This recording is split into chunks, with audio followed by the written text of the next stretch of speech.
the creator of Pro Football Talk and the host of PFT Live on Peacock, which you can get right here on Roku, is back here on the program. Mike Florio. Good to see you, Mike. What's up, Rich? How are you, buddy? What number Super Bowl is this for you? I don't know. How about 15? that? 15? No. I think it's 15. Really? Okay. 15 or 14. I got to go back and do my math. Was your first one the Cardinals and the Steelers? Was that Yes, I visited you. I remember that. On the air. Yeah. A lot of nervous people. Yeah. Wondering what the hell this guy's going to say. It was Florio, Glazer, Schefter, who was still with NFL Network, on the set of NFL Total Access. I remember that. And, there might have been some folks at 245 Park. That's how long ago it was. 280. 280. How That's right. dare you? 280. How dare 280 you? Park. That's right. Yeah, 280. I'm reporting you. That's I'm reporting you. Dude, they all meld together. Everything on Park Avenue. It's funny though. It's funny though. 280. The fact that I did not urinate in my own pants live on the air, although that would have created a viral moment. The fact that I actually handled myself fairly well in that spot helped convince the folks at NBC to give me a chance to not urinate in my pants on the air at NBC. So thank you. Oh, my gosh. Well, good to see you here on this program. What's your reporting on Ben Johnson and his decision-making that led to him staying with Detroit? Well, I'm trying to find out. And I'm going to try very hard here not to be a jerk, or at least as big of a jerk as I just was on the score in Chicago. Okay. Because it was shefty between you and me that first time 15 years ago down in Tampa. The outdoor set right by the water. It was great. It was perfect. Anyway. Yes. I'll ask you this question. When you're going to report that someone's asking price is so high that it spooked teams. Yes. What do you need to do before you put that out there? What would your instincts tell you as a trained and experienced journalist? If someone tells you someone's asking price has spooked multiple teams, what would you do before you put it out there? I'm not trying to be a jerk. I'm just curious. Okay. Ask multiple sources, get a second one in or something like that? Or at some point, don't you go to the guy or his agent and say, I give him a chance to respond? That's one thing I've learned in the 23 years of trial and error, more error than trial, on how to do this job. There are certain things we just have to have our antenna up for, okay, this is probably something we should give the person a chance to respond before we go with it. Because this could damage the guy. This could take him out of the upper echelon for next year. It could be Bobby Slowick next year as this year's Ben Johnson. The idea that he wants too much money, that he's unreasonable, that we don't want him. This is a delicate industry. There's only 32 spots, and if you get a bad reputation, it's hard to live it down. So now it's out there that this guy wants too much money. Well, first of all, how much money does he want? If we know how much he wants, then we're in a position to judge whether or not he's being unreasonable. Because, Rich, for as much money as the owners have, they don't want to pay a penny more than they have to. And when you look at coaching pay over the last 50 years and player pay, one has gone up astronomically and one relative to the other hasn't. So is $15 million unreasonable? I don't know. They're talking about paying Jared Goff $45 million. Which guy would I rather have? Would I rather have Ben Johnson at 15 or Goff at 45? So my point is I'm uncomfortable with the reporting that this guy is being unreasonable in his asking price without at least giving him a chance to respond. And I've tried to get in touch with Richmond Flowers, his agent. I haven't heard back, but I just think we need to see what is it from Johnson's perspective. I think it's too delicate. And it's too potentially damaging to Johnson's future career to just throw out this idea that he's being unreasonable, he wants too much money, and it has spooked multiple teams.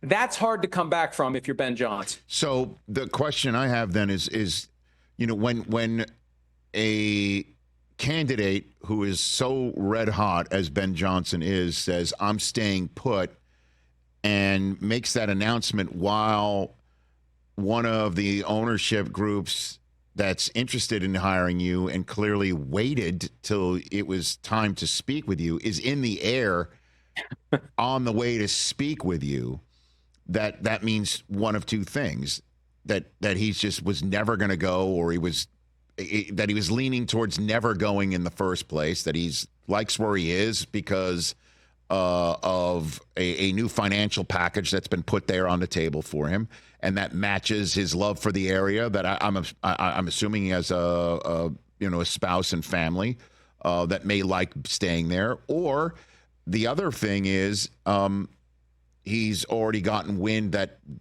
he's not getting the gig. So you might as well just get out in front of it and say, I love my area and I just think my team is so awesome. I want to stay here. Those are my 2 cents on that. So I'm just wondering again, why? Because the Commanders are such an attractive gig, one would think, in the NFC East, the second overall pick, a ton of cap space, some weapons that are already there, a new ownership group that is just going to absolutely pull out all the stops because it is their first such roll of this carpet.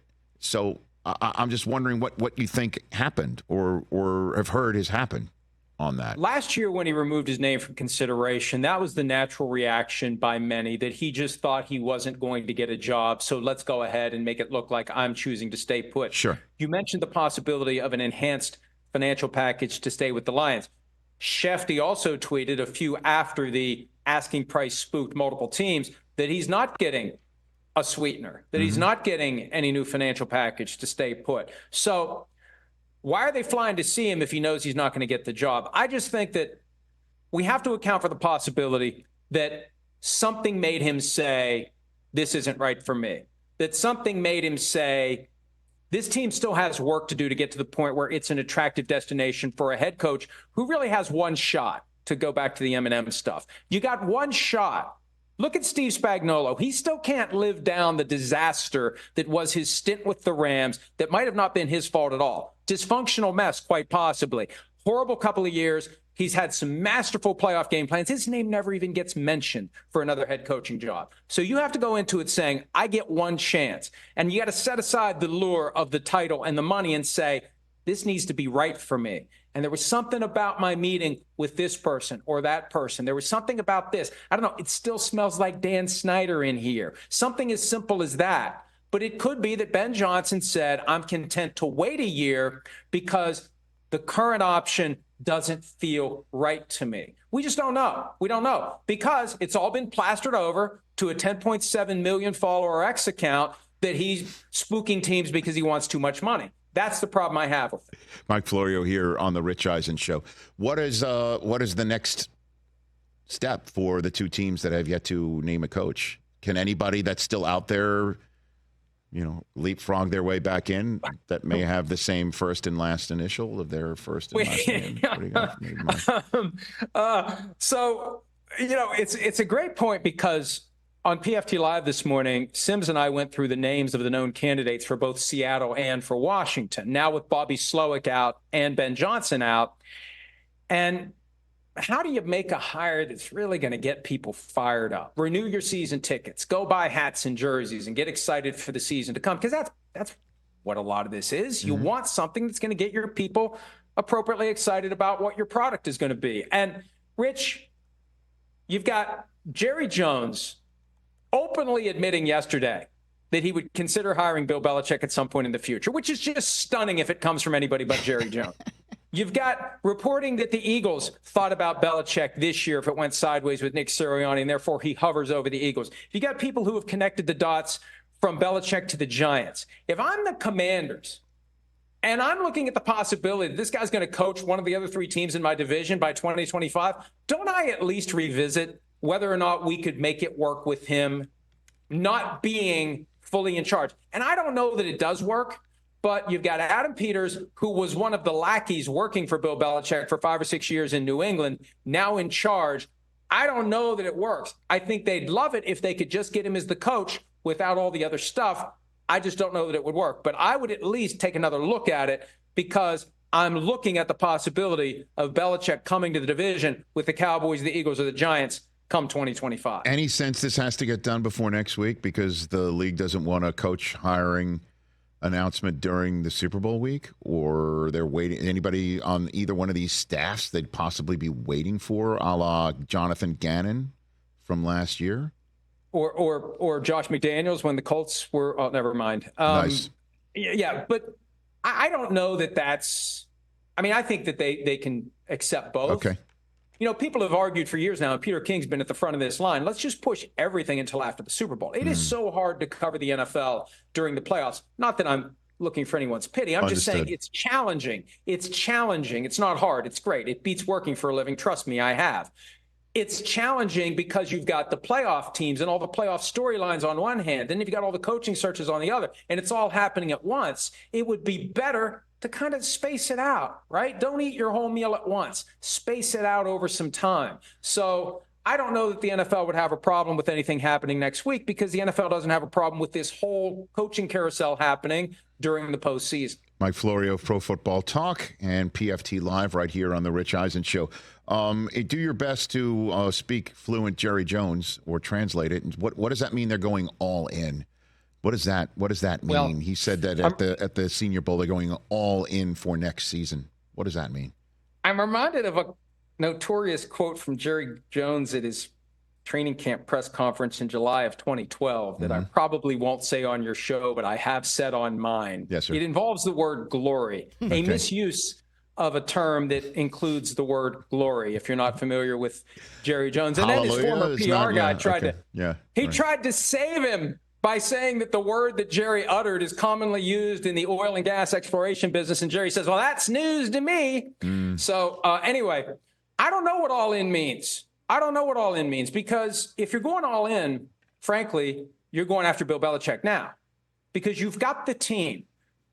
You just need the coach to get the most out of the team that you have put together. So, look, Rich, I love Jerry Jones. He's great for football. He's a great businessman. I really do wonder whether or not he's as obsessed with winning a Super Bowl as he claims to be, or whether he's just a very good carnival barker who knows how to get people interested in his team, talking about his team, excited about his team, regardless of whether or not his team delivers. It's about Cowboys, Cowboys, Cowboys, Cowboys, Cowboys. I mean, think about it. They haven't been to an NFC Championship game since 1995, and they still are the most popular team in the National Football League each and every year. He is very skilled at keeping that team on the tip of everyone's tongue. Here we are talking about the Cowboys when there's no reason to talk about the Cowboys. They lost in the divisional round. There's no reason. We're not talking about the Browns. They lost that round too. We're talking about the Cowboys. We always talk about the Cowboys, and trying to figure out what Jerry Jones means when he says something is part of what we talk about. So if they were all in, Bill Belichick would be the head coach right now. They're all in when it comes to maximizing the brand and maximizing the money, and that's fine.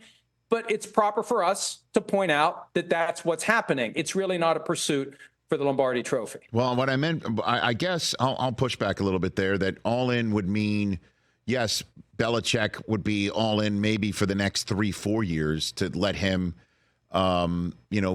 bring his brand and style and coaching staff and everything in there and have that overlaid over the staff or the roster they already have, as opposed to running it back one more time with McCarthy, going all in, meaning we're not extending him. We're not extending Dak.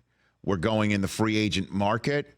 We're going to trade draft choices for somebody else's stars, and we're going to figure out how to make it work cap-wise, like F all the picks, sort of like less need. Like that's kind of the all-in the way I was looking at it from him. And you make a great point, and you mentioned Dak Prescott.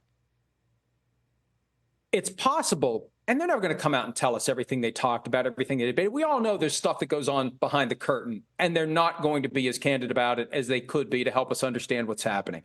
Dak Prescott's contract is a major problem for them this year. $59.4 million cap number. They've got to figure out a way to extend it, and he's got all the leverage. He just names his price because all he has to say, Rich, is, nope, 59.4, like Bernie Mac in Bad Santa when he just sat there and said half. All he's got to say is 59.4, 59.4. He doesn't have to do anything, and he becomes a free agent in 2025. They can't tag him. They can't hold him in place. They need him to do a new deal. And I mention that because when the issue came up after they lost to the Packers about McCarthy's job status, Dak said, if he's on the hot seat, I should be too. And I just can't help but at least ponder the possibility that behind the scenes, Dak's made it clear, I don't want Bill Belichick. I don't want anybody but Mike McCarthy. And if you want me to sign a new contract, you'll go along with it. And there's a way you can do it artfully that isn't that blunt.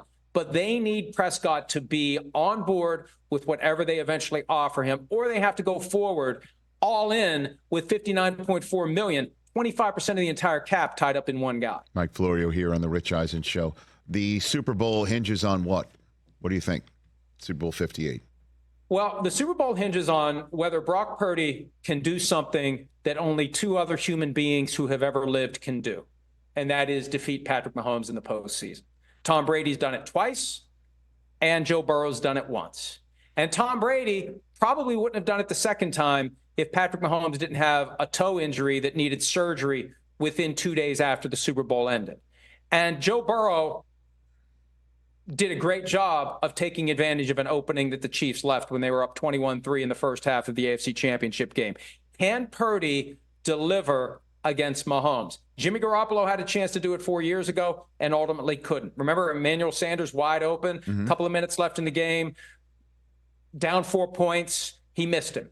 Will Purdy make a big throw in a big spot, a big run in a big spot? Will he do the stuff that we saw him do in the second half of the game against the Lions? Or will he do the stuff that we saw him do in the first half against the Lions? It all comes down to whether or not Purdy is able to step up to that moment in only his second year. You know, there's a lot of people out there, Rich, who are already on the he should be a Hall of Famer right now, or he thinks he's no good. It's all about the team around him.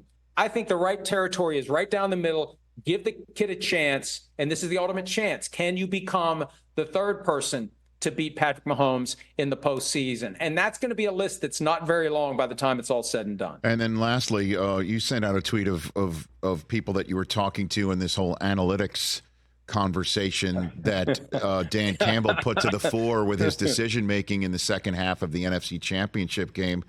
You know, it sounds like it. Honestly, it does sound like you were talking to some dinosaurs. I mean, listen, because I was wondering why Campbell was making some of these decisions, and I would have gone for the field goal both times, just to keep the pressure on, take the point, certainly to tie. I mean, that for sure.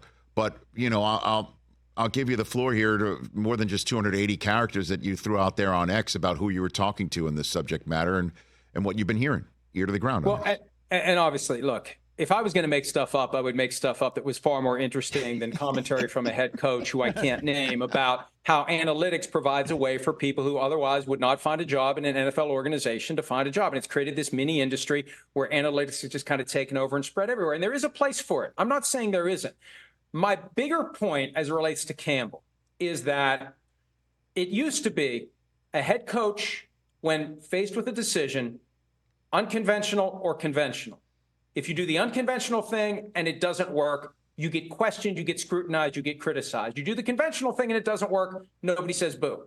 Then come analytics, which helps convert the unconventional to conventional. So when you do the unconventional thing and the numbers back you up, there's your explanation. You don't get criticized. You don't get scrutinized. It's not like it used to be. And I think that's helped create this monster where, under the guise of being aggressive, you just go for it all the time. Fourth down, go for it. Fake punt, do this, do that. I'm being aggressive. I'm being aggressive. I'm being aggressive. And my argument is it's foolish to be aggressive all the time. It's better to be unpredictable all the time. But you can't just say, we've always been aggressive, we're going to be aggressive, let's just go be aggressive. There's a point where you've got to step out of the boxing ring, Rich, and you got to sit down at the chess table. And you got to say to yourself, you know what? We just held the 49ers to 3 points opening drive of the second half. We're up 2 scores, 24-10. We're in a position to go up 3 scores again. There'll be 22 minutes left in the game. Boy, that's a lot of pressure on them. They need 3 scores in the final 22 minutes of the game. Let's take the field goal. Let's go up 3 scores. You got to be willing to forget about biting kneecaps and sit down and think it through. And that's my big critique of Dan Campbell. It's not about analytics at its core. It's about knowing when to step back from trying to throw that haymaker, because you may end up hitting yourself in the head. Remember we called Ron Rivera Riverboat? You know what I mean? Like now, those decisions are like what, a ferry boat? Yeah. You know, a dinghy, a pontoon? I don't know. I mean, they seem to be completely insane when he did it, but now they're standard.